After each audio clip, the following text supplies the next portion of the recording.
After 5 years, ang laki na ng pinagbago.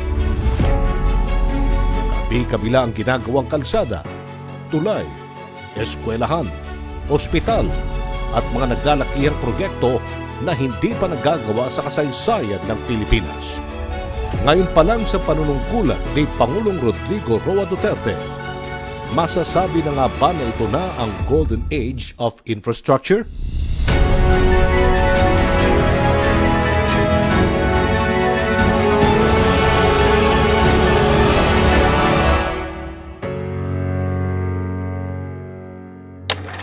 Panahon pa ni Pangulong Ferdinand Marcos nang huling hangaan ng Pilipinas pagdating sa infrastruktura. Dito nagawa ang NLEX, SLEX at ang San Juanico Bridge na kinilala sa buong Asia. Matapos ang panahon yun, wala dang masyadong ingay na narinig sa mga nagdaang mga pangulo sa larangan ng infrastruktura. Build, build, build ang isa sa mga pinakatinutukan ng Pangulong Duterte simulang nang maupo siya noong 2016. Nakita ko po yung political will ni Presidente. At yun talagang kailangan natin para ma-implement ang mga proyekto ng Pilipinas. At para maging developed nation ng Pilipinas, kailangan natin ayusin ang ating infrastruktura na matagal nang pinabayaan. Hindi naman nawawala na may conflict ka ba? Sumasok ako sa cabinet dahil first time ko po. Pero nakita ko naman napaka-importante talaga ng trabaho ng DPWH at napakalaking effect kung may implement po yung build program ni Pangulong Duterte. Ang mga bagong infrastruktura ay pinadiniwala na magpapalakas sa ekonomiya ng bansa, paglikha ng trabaho at maiahon sa kahirapan ang mga Pilipino. Alam mo, napakalaki ng impluensya ng ating mahal na Pangulo dito sa Build, Build, Build program. Simula pa lang nung kampanya ng 2016, ang paulit-ulit na sinasabi ng Pangulo na kinagagalit niya sa sitwasyon ng ating bansa at sa buhay ng ating mga kababayan, yung pang-araw-araw na hirap na dinadanas ng mga kababayan natin. Yung daily struggles nila. Kung maalala nyo, noong 2016, iba ang mga problema natin noon. Problema natin noon, yung MRT nasisira, yung traffic, grabe, di ba? Nagpala, yung lahat na lang na kala mo napakaliliit na bagay na kaya naman solusyonan, hindi na susolusyonan ng gobyerno. At dahil doon, yung pang-araw-araw na pumumuhay ng mga kababayan natin, talagang napakahirap. Na isa sa mga pinaka-importanting magiging solusyon natin doon sa pang-araw-araw na hinagpis at hirap ng mga kababayan natin ay build, build, build. Malaking pondo ang nailaan ng Pangulo sa mga proyektong pang-infrastruktura.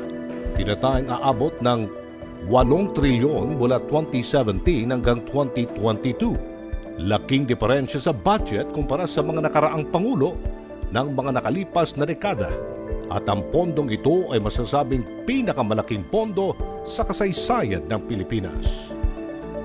Infrastructure project, we will make a few years the golden age of infrastructure in the Philippines to enhance our mobility and connectivity and thereby spur development growth on equitable in the country. In other words, we are going to build, build, and build.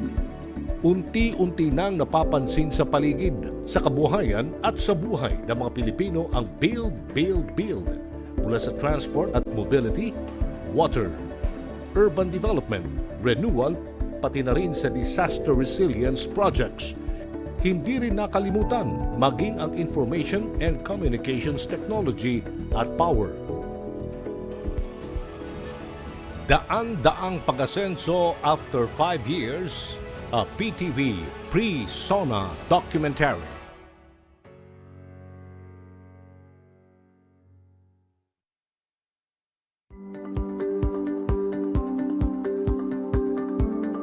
Alamin ang mga dapat gawin kung ikaw ay makaranas ng side effects bunga ng COVID-19 vaccine.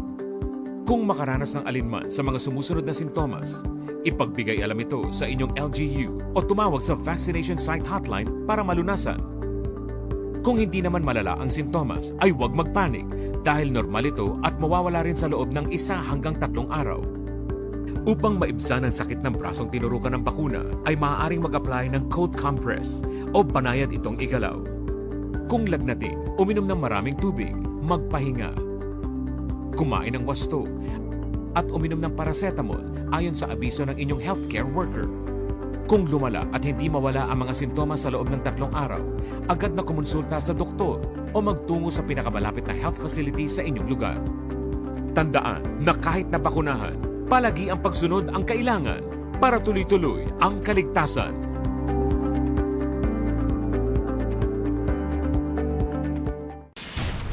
Presidential Communications Operations Office. Ako po inyong lingkod, Secretary Martin Andanar. Good morning, Rocky. Good morning, Secretary Mark. At ang bayanihan, tugan po namin i-approve yan kahit this week po. Samahan sila Secretary Martin Andanar at Undersecretary Rocky Ignacio ng Presidential Communications Operations Office. Public Briefing. #Laging Handa PH. Eksklusibo sa PTV.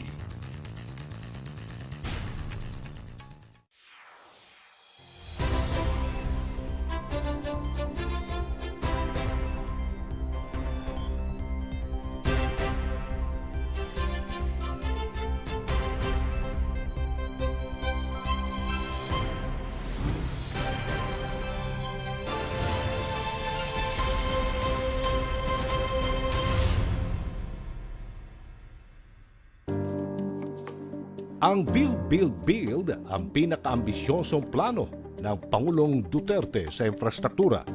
Buong puwersa ang mga ahensya ng pamahalaan upang maisakatuparan ang plano ng Pangulo. The agencies decided to work together.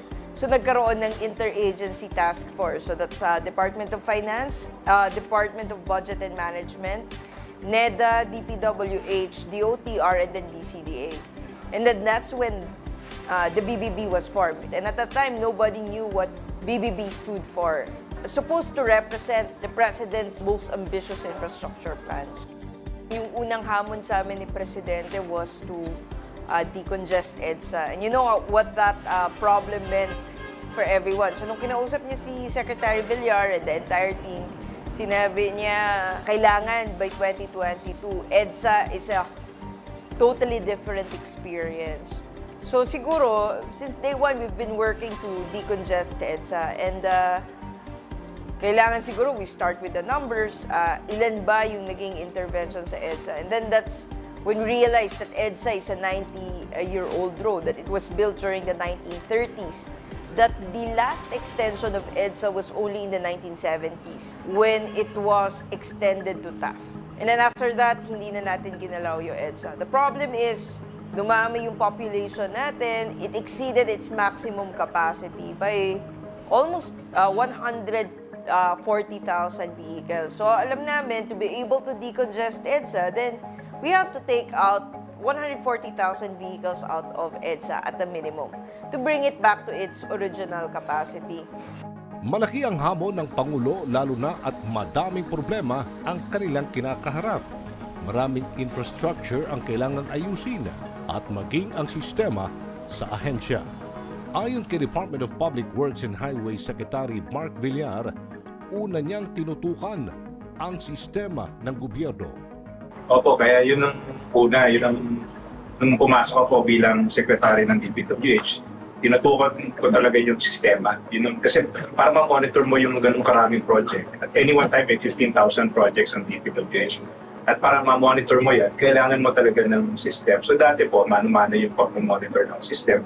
Ayun, meron na po tayong software na monitor sa mga geotagging, sa mga electronic monitoring systems. Lahat po, kompletong technology na ginagamit natin para ma-monitor. Kaya na malaki ang naging improvements sa implementation ng mga projects at naging tumasa accountability para sa mga operating units namin.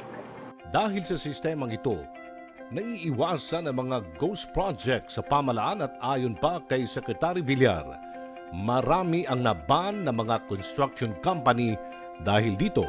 And the good thing about DPWH is that we've mobilized drones already for monitoring. We have geotagging technology. So in fact, before contractors is able to ask the government to pay for what it's able to accomplish, it has to submit a geotag photo. And because of that reform, we are able to completely get rid of ghost projects within the DPWH. So ngayon po, zero na yung ghost projects in DPWH. Sa pagsisimula ng proyekto upang balutas ang problema sa matinding trafiko, agad na ilatag ang mga decongestion program para sa EDSA. So yung EDSA decongestion program natin was conceptualized and was formed. Ito po yung master plan with 25 projects, including Skyway Stage 3. A lot of people are asking, was Skyway Stage 3 accomplished with the same alignment that it was approved before 2016? Hindi po. In fact, it was realigned in 2018. So, was the alignment of Skyway Stage 3 different? Yes. Iba na yun. When we entered the picture, yung accomplishment rate natin for Skyway Stage 3 was only at 8%. Yung overall accomplishment was about 11%. Maraki yung binuno ng administration to make this project a reality. But what's good about this is Skyway Stage 3 is only one of 25 projects. Pauna pa lang ito doon sa pangako ni Presidente, and we can assure you that by 2022, it's going to be a whole different ballgame. Laking ginhawa din sa mga motorista ang pagkakaroon ng reconnection agreement. This is the first time that there's an interconnection agreement. Kasama din po yan dun sa memorandum of agreement na pinirmahan when we changed the alignment. So now you can interconnect SDSLEX and NLEX, completely bypassing EDSA and C5 because of the interconnection agreement. Meaning, regardless of whoever owns the concession agreement, the master plan will be interconnected. Because to us, it doesn't make sense. Laban talaga yan ni Secretary Villar. It doesn't make sense that you have to go down to Skyway and then go up again to NLEX just because it's managed by different concession. It doesn't make sense. And ultimately, what we want to make sure is that it's convenient for our motorists. So, yun yung pinaka-importante po sa amin. Proud ako sa mga yung mga master plan projects na natapos ng DPWH. Katulad ng EDSA decongestion program. Nung pumasok kami at pinresent namin yung plano namin na decongest EDSA, maraming hindi naniwala sa parang halos pinagtatawanan lang kami nung pinresent namin yung plano ni Presidente na i-decongest ang EDSA. Nung sinabi niya na 5 minutes, talagang wala talagang naniwala sa 5 minutes na yan. Pero tingnan nyo ngayon, 15 minutes sa Balintawak kami from paggalit po sa Makati. At malaki po na bawas na pagpit namin na napakalaki ng pagtaas ng average speed sa EDSA. Binuksan yung Skyway at pati yung bridges, yung Kalayaan Bridge, yung Estrella Pantaleon Bridge, yung Harbor Link, lahat yan nakatulong sa decongestion ng Metro Manila. So yung problema na wala, parang hopeless na tayo, naging totoo na yung EDSA decongestion. Ilan sa mga pinakamalalaking proyekto ng Build Projects ang Luzon Spine Expressway Network o LSEN. Kung dati ang Ilocos to Bicol ay umabot ng 20 oras, ngayon, maaari na lang itong makuha ng 9 na oras via 42 SLEX TR5, 1,101 kilometers.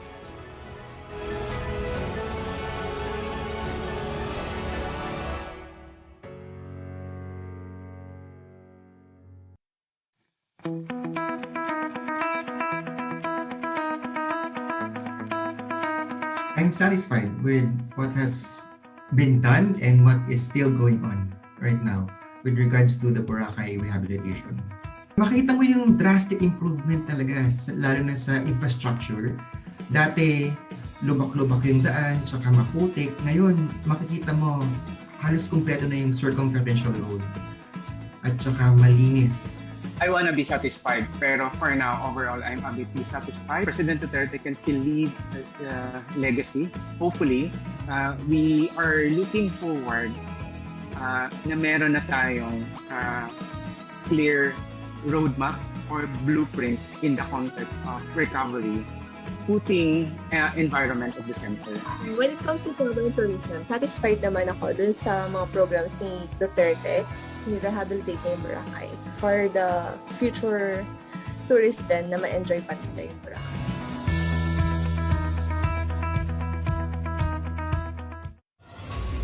The Presidential Task Force on Media Security is relentless in pursuing its mandate to protect the life, liberty, and security of media workers. In safeguarding press freedom, the Philippines established a world record of 49 convictions on cases of media violence, including 31 in the Ampatuan Massacre case. It was also the biggest mover in the CPJ's Global Impunity Index. Safeguarding press freedom is a Duterte legacy, a legacy of your PT phones.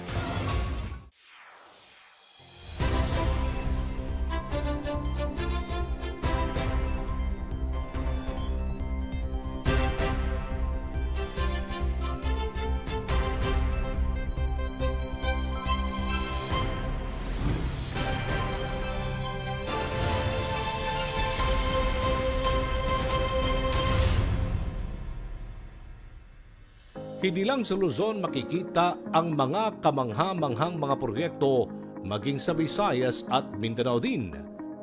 Sa malalayong lugar na inaakala na malabo na mabibigyan ng pansin ng pamalaan ang kanilang pangangailangan, ang mga katutubo naranasan din nila ang mga pagbabago sa infrastruktura. Ang mga taga Colonsabak, Matanao, Davao del Sur na ikwento ang kanilang hirap noong wala pang kalsada sa lugar. Sir, kanang iskutan, sir, sa wala pa ni karsada, nagpuyo kami diri sa Colonsabak. Pertig yung litsura namo. Kami ang tribo nga gibiyaan sa mga presidente nga naagi.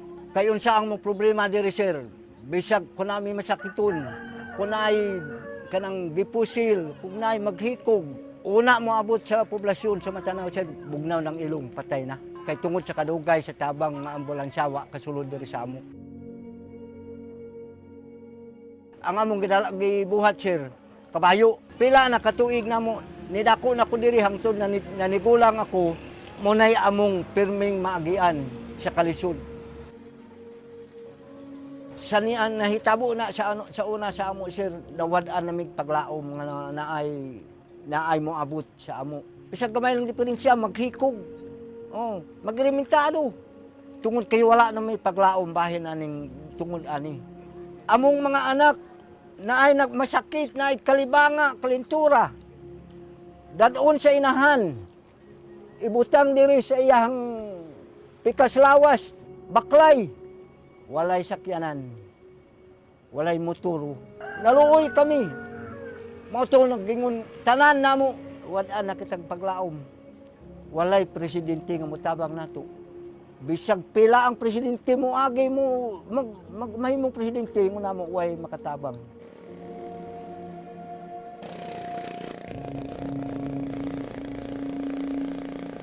Kami ang lumad ni ining Colonsabak, sa gikan pa sa una, diri gyud mi nagpuyo. Sa unang panahon, naapagyud mi sa mga kalisod. Ang among ginakaon usahay kanang balanghoy, unya kanang lubkon sa kanang kahoy, usa mi makakaon og bugas. Maningkamot yud mi ang among anak, among gipas-an tungod ka sa kalisod sa unang panahon.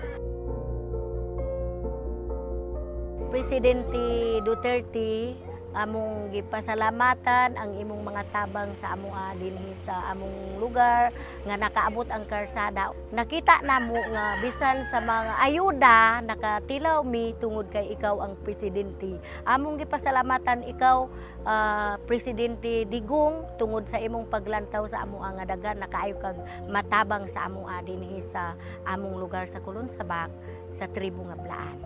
Salamat kayo og salamat jud, dili jud matukib ang among pagpasalamat diya kanimo Presidente Digong tungod sa imong mga tabang.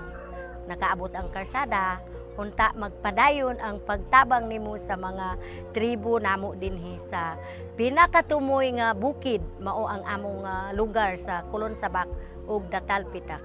Maraming salamat po sa kay Presidente Duterte sa iyang sa mga tulong niya sa mga tribo nga Blaan. pag-abot ni Duterte, dako yun ang ikatabang niya sa amo. Kini nga mong karsada kay Munugbukid, ma'am. Tanan produkto na mo gikan sa taas. Pero kay ni abot si Duterte, tanan produkto gawas. Sakyanan ang modala. Makuna, ma'am, unta.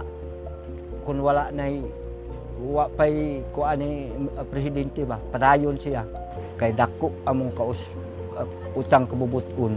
Ug diha kami magsugod nga naamay gamay kauswag tungod niya.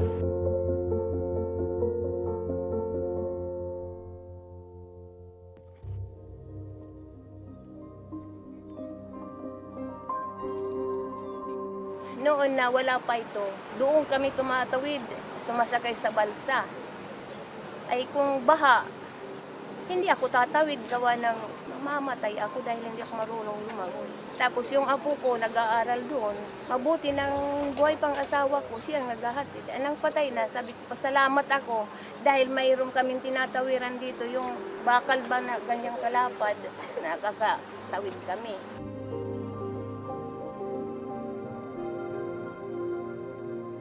Sayang masaya kami. In behalf of my farmers, masaya kaming lahat na nagkaroon talaga nito.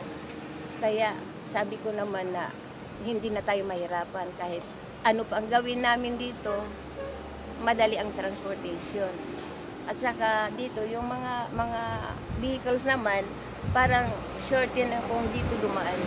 Papunta ng doon sa Tacloban, madali dito.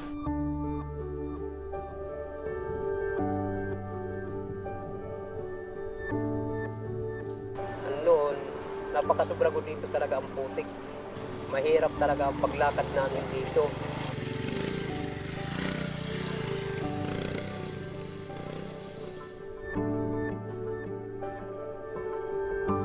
Ito, malaki rin sa akin ang tulong na nato ng Pangulo Duterte, natayuan dito ng kalsada sa Katulay. Malapit na ang pagdaan ko. Pag nag-harvest ako ng produkto ko, malapit na ang pagbinta ko. Nakakahanap ako kaagad ang sakyanan at saka naabutan ko ang presyo na medyo na namamahal-mahal na. Di katulad ng dati nga wala pa rito yung kalsada. Mag-harvest ka pala ngayon, bukas pang pagbinta. Natutuyo muna. Kay malayo man. Nagpapasalamat ako na natin Presidente sa kay Duterte. Malaking natulong parte sa amin. Kami magsasaka rito, mahihirap. Kasabay ng mga kapitbahay ko, malaki rin ang tulong parte sa amin. Natayuan dito ng kalsada at sa Katulay. Hindi na kami naghihirap dito pagputsit sa kaagad na may nagagawa kaagad ang paraan ng magkaroon ng pera. Salamat po, Pangulong Duterte, na napasok itong aming lugar dito na magkaroon ng project ng itong tulay na ito. Gawa ng nahihirapan kami mula noon.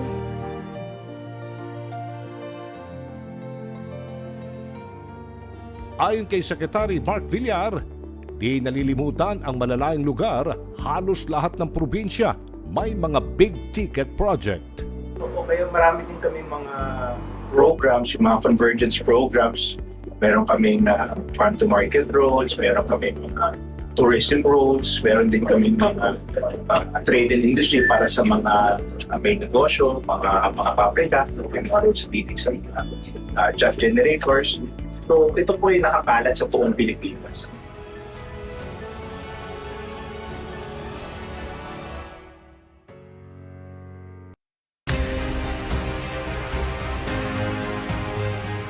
Ang natanggap kong bakuna ay Sinovac. Kaya ako nag-decide na magpa-vaccine kahit sa kabila ng meron akong hypertension. Mas malaki pa rin yung factor na magkasakit ka ng COVID, mapalala pa yung sakit mo, wag po tayo matakot. Kasi paano po matatapos ang pandemic kung hindi tayo makikiisa sa ginagawang aksyon ng gobyerno natin? Magtiwala po tayo sa mga doktor, sa mga professionals na hindi nila to ginawa para mapahamak tayo.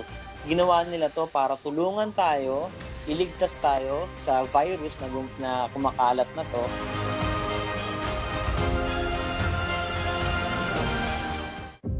Sama-sama nating balikan ang kasaysayan at tradisyon ng State of the Nation Address sa ating bayan. Saan at paano nga ba nagsimula ang paggamit ng katagang State of the Nation? Unang ginamit ang terminong ito sa 1935 Constitution, Article 7, Section 5, kung saan inoobliga ang Pangulo ng Bansa na i-report sa Kongreso ang State of the Nation.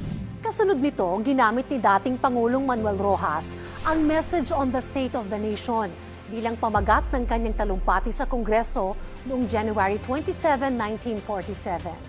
Dahil dito, ang taunang mensahe ay tinawag na ring State of the Nation Address. Bagamat hindi na inilagay sa 1987 Constitution ang terminong ito, itinuturing ng tradisyon ang paggamit nito sa bansa. Iba naman ang tawag sa mga taunang speech ng mga presidente at lider sa iba pang mga bansa gaya ng State of the Union Address sa Amerika, State Opening of Parliament sa United Kingdom, at State of the Nation sa Russia. Kasama ng bayan ang buong puwersa ng PTV na makikibahagi sa makasaysayang huling State of the Nation Address ni Pangulong Rodrigo Roa Duterte. Abangan po nating lahat ito ngayong Hulyo.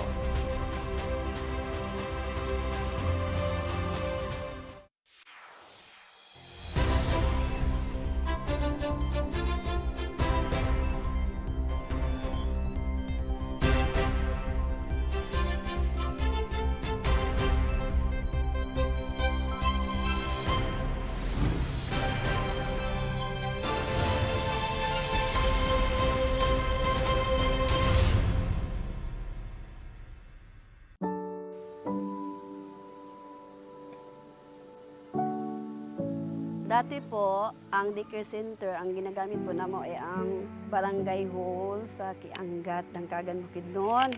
Maliit lang po, meron akong estudyante na 45.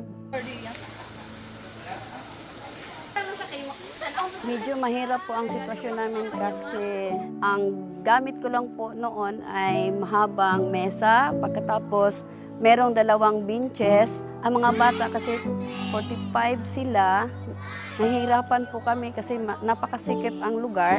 Pero ang mga magulang po nila ay willing na ipadala ang mga anak nila sa school. Ang mga bata rin ay parang everyday ay napaka-excited nila na makapag-aral. Alam mo na ngayon, magklase ko na hindi ka ba doon? Oh, be, I have. Anong tamag kita?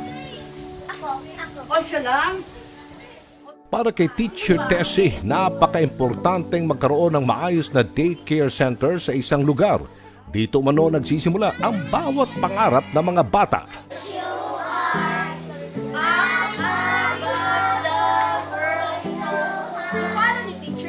Napaka-importante po ang daycare center kasi yun ang simula ng mga bata na meron silang pag-aralan, no?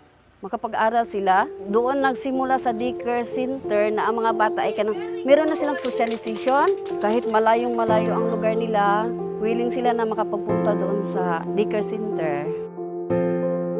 Sa kabila ng layo ng lugar ng barangay Kiangat, hindi pa rin nalimutan ni Pangulong Duterte na isama sa kanyang prioridad ang edukasyon ng mga bata. Napakaswerte na sa barangay Kiangat na ang Pangulo natin ngayon ay si Pangulong Duterte na nabigyan niya ng pagkakataon ang mga bata na mabigyan ng mas maayos na classroom o conducive classroom for learning na. At pagdating siguro kung matapos na itong pandemic natin ay siguro ang mga bata pagdating nila sa paaralan nila ngayon, mas magustuhan pa nila na makapag-aral dahil maganda na ang eskwelahan nila dito lang noon. Pangulong Duterte, ako po ay nagpasalamat sa inyo dahil kahit malayong-malayo kami, ang lugar namin, ay hindi mo nakalimutan na mabigyan ang mga bata dito sa amin ng magandang lugar, magandang classroom para sila ay makapagsimula ng pag-aaral nila. Salamat po.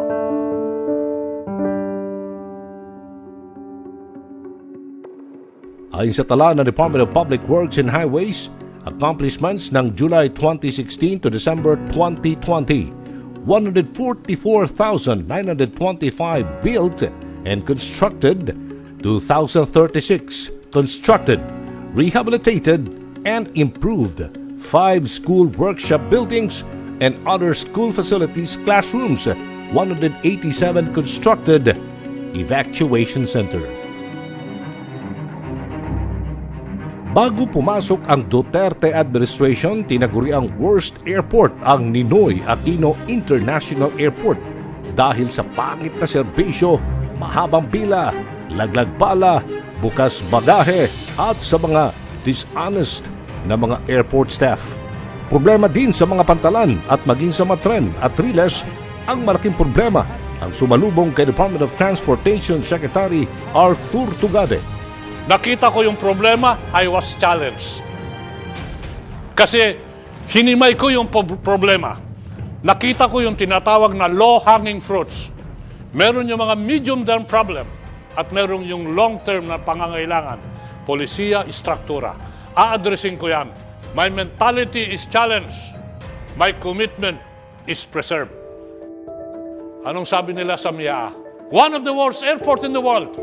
Barely 1.5 years during our stay. What used to be one of the worst in the world became, per Skytrax, one of the most improved airport in the world. Now, anyone can travel, local or foreign, is smooth and comfortable sa MIA at sa mga ibang paliparan. That is a low-hanging fruit. Halimbawa sa aviation, alam mo ba yung radar ho natin noon? 3 lang. Sa buong archipelago, 3 lang ang radar na nagkokontrol ng mga paliparan for so many years. Ang teritoryo ng Pilipinas is wide and sparse and walang radar. As we speak today, addressing the requirement of security, meron na ho tayong additional 10 radars, naging 13 yung radars, meron ka pang satellite communication na itinayo yan, na kung saan mamomonitor mo yung punctuality ng lipad ng mga aeroplanong palabas at papasok. Mamomonitor mo yung identity ng mga aeroplanong lumilipad sa himpapawid ng Republika ng Pilipinas. Ayon sa summary ng DOTR Kaap Airport Project, 121 project completed, 114 ongoing, and 75 project ang under procurement. Problema din ang sumalubong sa administrasyon pagdating sa mga tren at mga riles nito. Kulang sa bagon, mabagal at takbo at laging laman ng balita ang tinatawag na MR-TIRIC. Puro sira, puro hinto, puro diskarga. Kung hindi man monthly, weekly. Kung hindi man weekly, daily. Alam mo yan kung sumasakay kayo dyan? Nakikita sa dyaryo, front page, yung mga pasahero naglalakad sa ibabaw ng tren kasi huminto yung tren. Ngayon ho sa MRT3, smooth sailing tayo ngayon. So far, knock on wood, sana magtuloy-tuloy yan. Kasi in-address ho natin yung signaling, yung power, yung relays, yung coaches, in-address natin lahat. May reklamo nga ngayon, imbis nun na napakainit, ang reklamo nila ngayon, pati PNR, napakalamig. Noon, ang dinadaanan lang ho ng PNR, kulang-kulang 20 stations. Ngayon, sa PNR, makakalagpas ka na ng 30 stations. Hindi ho ba mobility and connectivity yan? Hindi ho ba convenience yan? Ganun ho. So yung PNR na yan, hindi lang ho pang Metro Manila yan. Yung PNR projects papuntang Bicol. Yung PNR project papuntang Clark. Yun ho yung kabuuan yan. Mula 77 kilometers ngayon, 1,200 kilometers at mas humahaba pa mula sa Luzon, Visayas hanggang sa Mindanao. Sa summary report ng DOTR, 8 ang ongoing construction and ongoing rehabilitation, 4 naman ang for construction.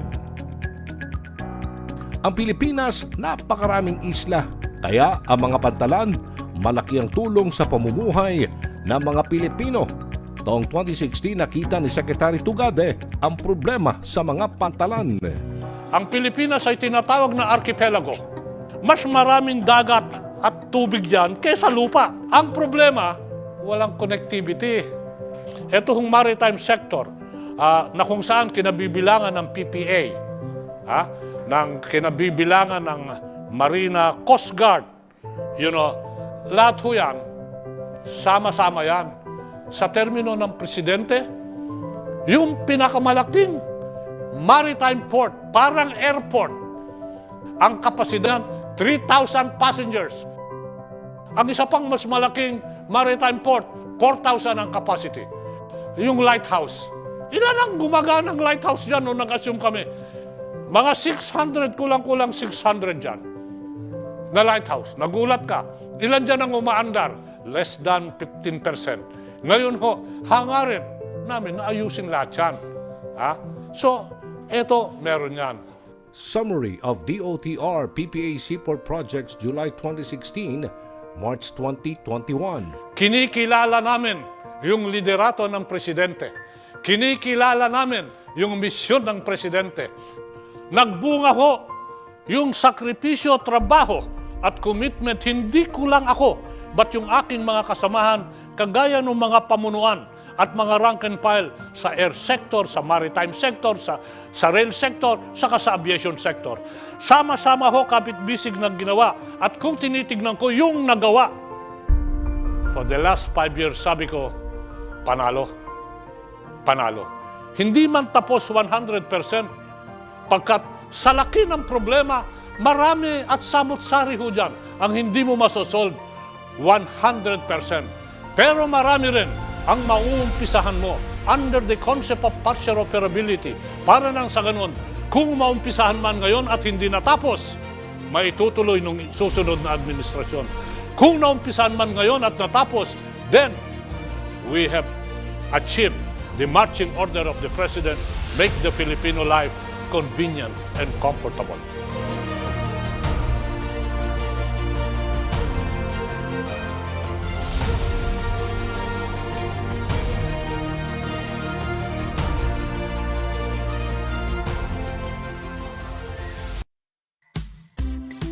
Huwag magpadala sa maling impormasyon. Magtanong, and let's be one, healthy vaccine nation. Totoo bang may mga namatay dahil sa COVID-19 vaccine? Hindi. Ang mga ulat ng namatay ay dahil sa COVID-19 at hindi sa bakuna.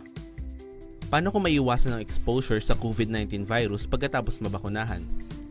Kahit nakatanggap na ng bakuna, patuloy na sundin ang health and safety protocols gaya ng pagsusuot ng mask at face shield, palagi ang paghuhugas ng kamay, physical distancing, at pag-iwas sa matataong lugar.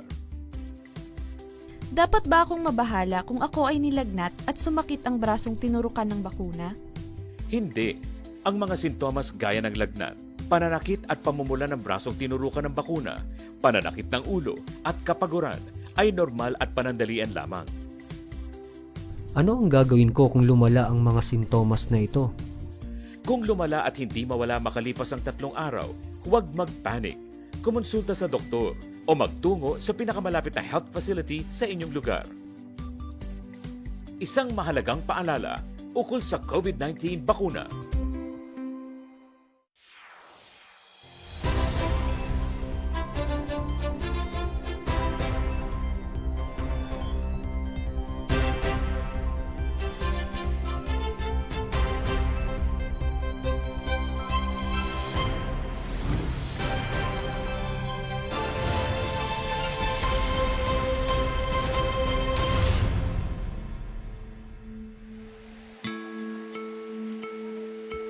Ang mga tulay na pinatayo sa bundok at malalayong lugar, napakalaking bahagi sa buhay ng mga tao sa araw-araw na pagtawid nila sa ilog gamit ang balsa o bangka, tila araw-araw silang kailangang makipagsapalaran sa agos ng buhay. Si Ray, isang magsasaka na taga Bukidnon, buhay ang itinataya noon makapunta lang sa trabaho. Bago pa man kasi siya makarating sa kanyang pupuntahan, kinakailangan muna niyang dumaan sa maputik at delikadong daan. Pagkatapos nito, rumaragas ang tubig naman sa ilog ang agad sasalubong sa kanya. Sobrang hirap talaga ma'am kasi pag hindi ka sumakay ng bangka, hindi ka makadating doon sa kabila ng papuntahan namin. Buhis-buhay, pag ganyan ang kalaki ang tubig, hindi kami makadating doon. Yun lang sa kasi ang pangitaan namin. Dito kami nakatira, walang pinag-aralan kasi punta, farmer, hanap buhay. Buti na lang natapos tong tulay. Ako nga, naano din ka ako dyan. Buti na lang, mayroong poste doon, kasangat yung bangka namin. Tapos yung kasama ko na kakilala ko na mamatay talaga. Kinakabahan talaga ako, naiyak na. Yung asawa ko, hinanap na ako. Matagal kasi ako nakauwi kasi naanod ako. Totoo talaga yun. Para kay Ray, isang pangarap na natupad sa tulong ni Pangulong Duterte ang mabuo ang Natulungan Bridge.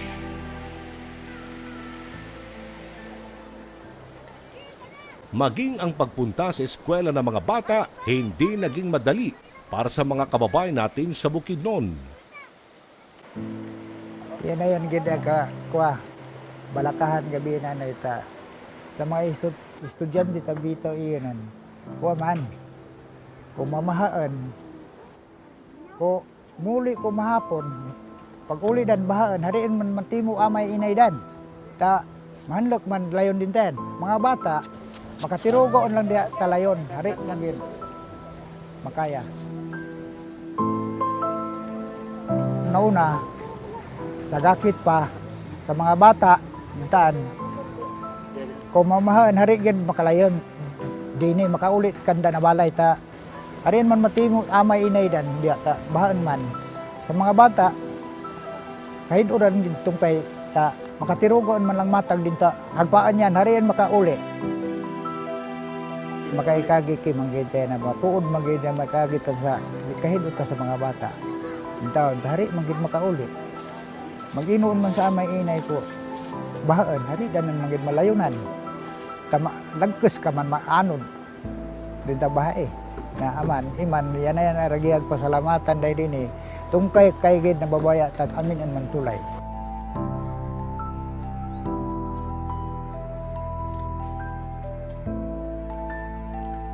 Yung pagka-disgrasya nila galing sila sa simbahan nagdasal sila ba.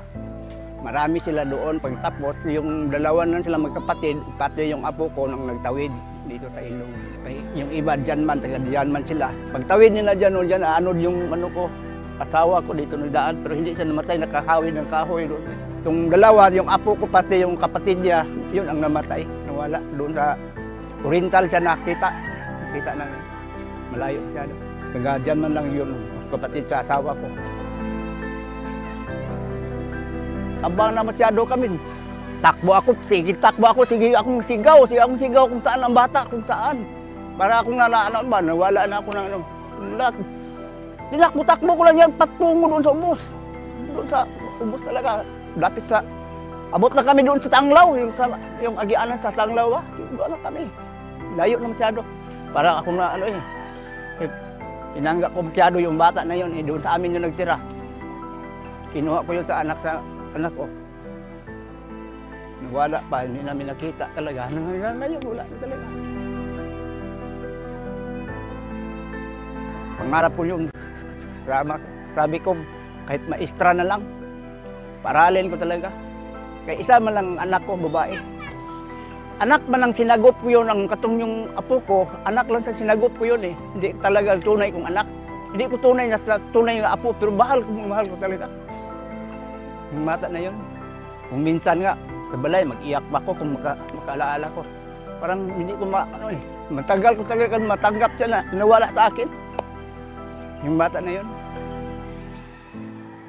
Nahirapan yun akong magdalawa ng taon pero kung minsan panaginipan ko siya, iyak naman ako. Mahirap talaga tanggapin ba? Talaga nagpasalamat kami kang ating presidente. Kasi pinulungan kami nila na hindi na kami mamahirapan. Talagang malaki ang tinulong sa amin. Itong kuryente, natanggap na namin, mga bahay namin may ilaw na. May tubig pa kami, dating na sa bahay. Panghanapin namin sa gobyerno. Talagang masaya kami. Yan ang pasalamatan day aragya pasalamat day din tungod hutulay.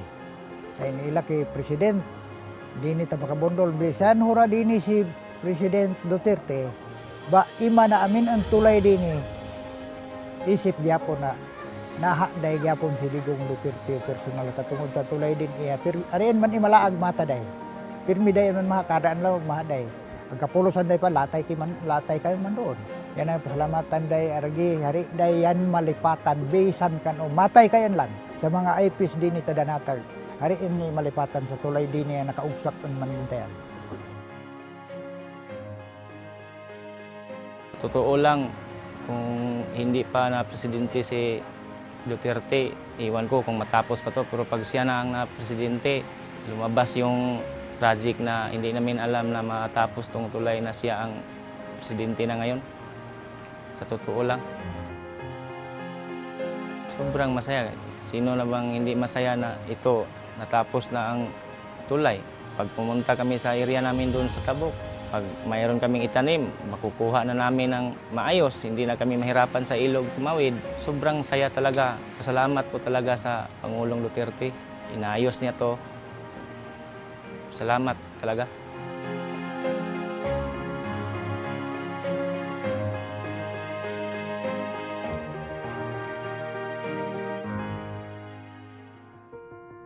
Hindi naging madali ang Build, Build, Build project. Maraming challenges din ang hinarap ng ahensya para maisakatuparan ang mga ito. Ayon kay Secretary Villar, malaking hamon ang COVID. Marami. Siyempre, yung COVID talagang malaking naging challenge ng COVID.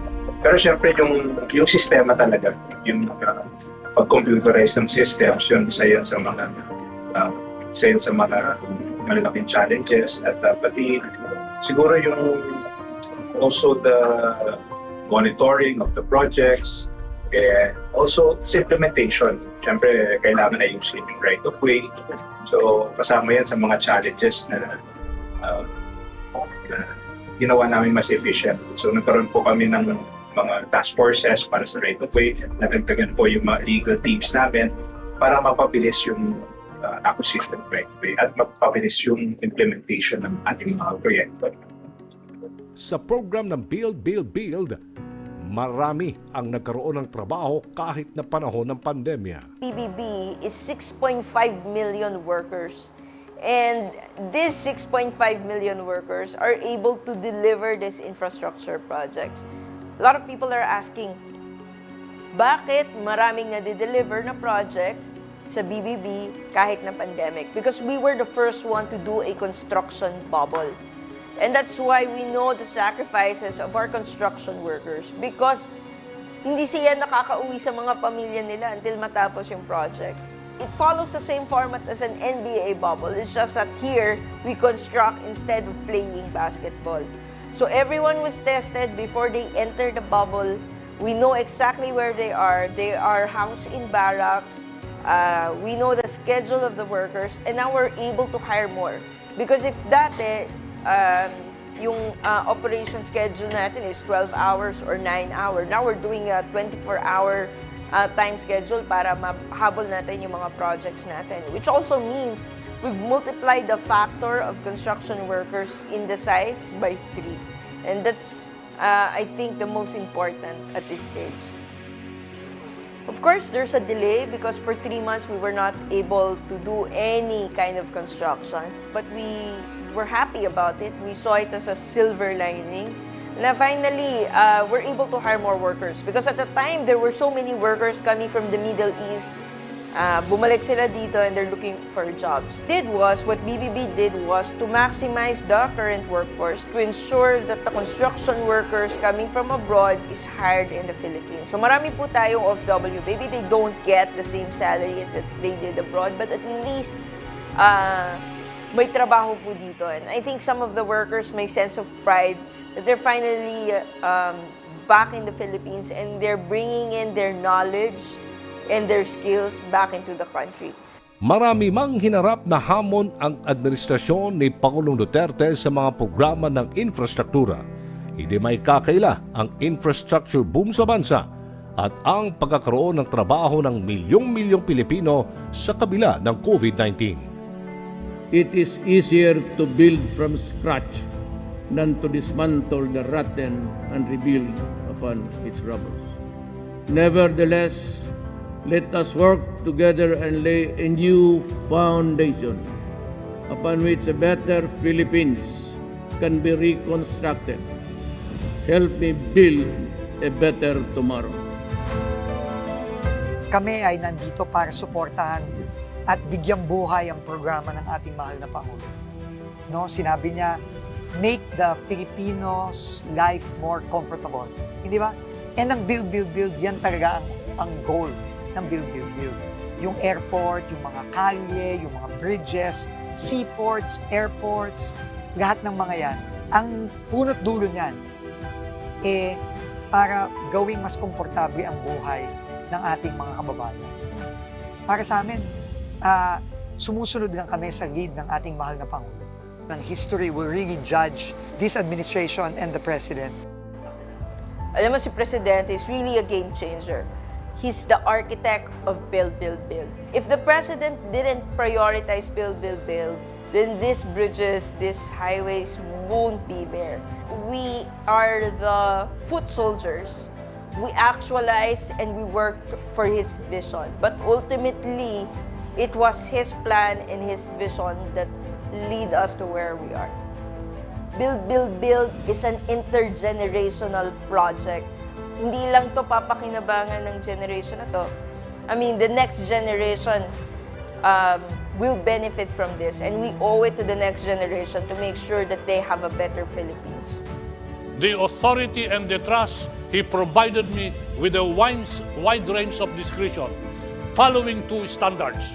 Ang sabi ni Presidente, Art, make the Filipino life comfortable and convenient.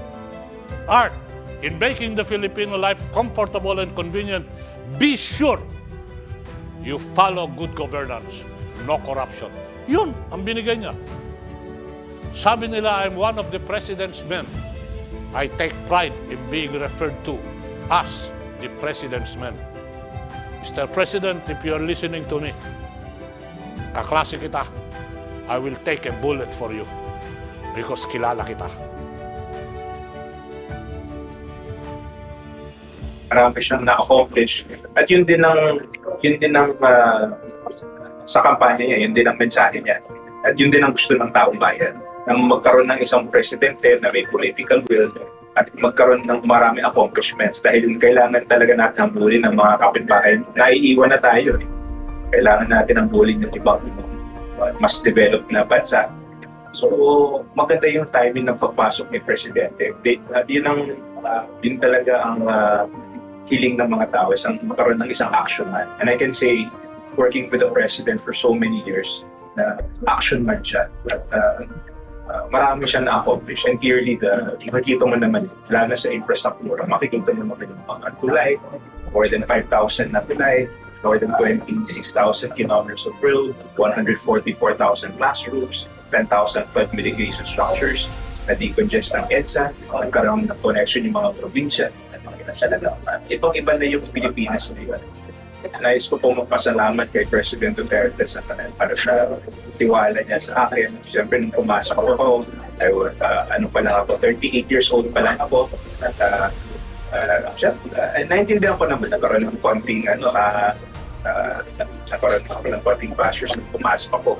At naiintindihan ko naman dahil wala pa naman akong record. Hindi pa ako ng masyadong kilala ng mga tao. So, si Presidente talaga nagtiwala sa akin. And I hope I didn't disappoint. Sana hindi ko na-disappoint. At talagang binuhos ko lahat para maging successful ang Bid program. I will push harder in the pursuit of programs that we have started, but always within the parameters of the law. I will not stop until I reach the finish line. I dream of glowing days ahead for every Filipino. I dream of a Philippines better than the one I grew up with. This is my pledge and commitment. But I shall continue to comply with my constitutional duty to serve and protect the Filipino until the last day of my term.